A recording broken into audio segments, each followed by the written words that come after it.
జాగ్రఫికల్గా కావచ్చు. ఇప్పుడు for example వర్షాలు పడుతున్నాయి, క్లైమేట్ ఏంటి, వెదర్ ఏంటి, అలాగే అట్మాస్ఫియర్ టెంపరేచర్ ఏంటి, ఈ డిఫరెంట్ వేరియేషన్స్ ఏంటి, క్లైమేట్ జోన్స్ ఏంటి, సాయిల్స్ ఏంటి, అగ్రికల్చర్ ఏంటి, మనం తినే ఆహారం ఏంటి, వీటికి ఇలా ఈ ఆస్పెక్ట్స్లో ఇంకొంచెం ఫైనైట్ నాలెడ్జ్ వాళ్ళతో డిస్కషన్ చేస్తే పిల్లలు ఎక్కువ రిసీవ్ చేసుకునే టాపిక్స్ని మనం డిస్కస్ చేయడం.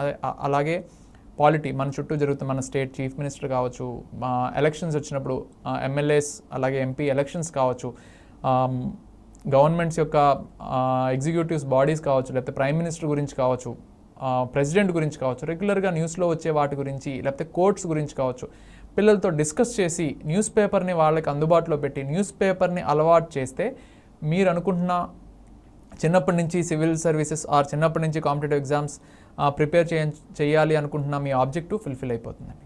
ఒకటే ఒక థింగ్, న్యూస్ పేపర్ కనుక మీరు అకాడమిక్స్ని ఫుల్ఫిల్ చేస్తూ రెగ్యులర్గా మీ పిల్లల చేత న్యూస్ పేపర్ చదివిస్తే, ఎందుకంటే news paper covers a lot.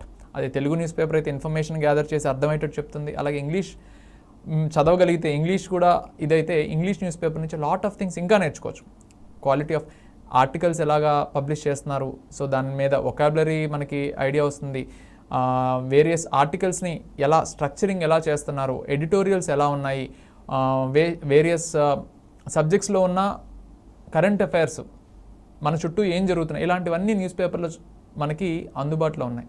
So అకాడమిక్స్ని fulfil చేసుకొని న్యూస్ పేపర్ కనుక పిల్లలకి అందుబాటులో ఉంచి న్యూస్ పేపర్లో టాపిక్స్ని పిల్లలతో మనం డిస్కస్ చేస్తూ ఉంటే your objective is fulfilled. So అక్కడ వరకు చేస్తే 10th క్లాస్ వరకు సరిపోతుందండి.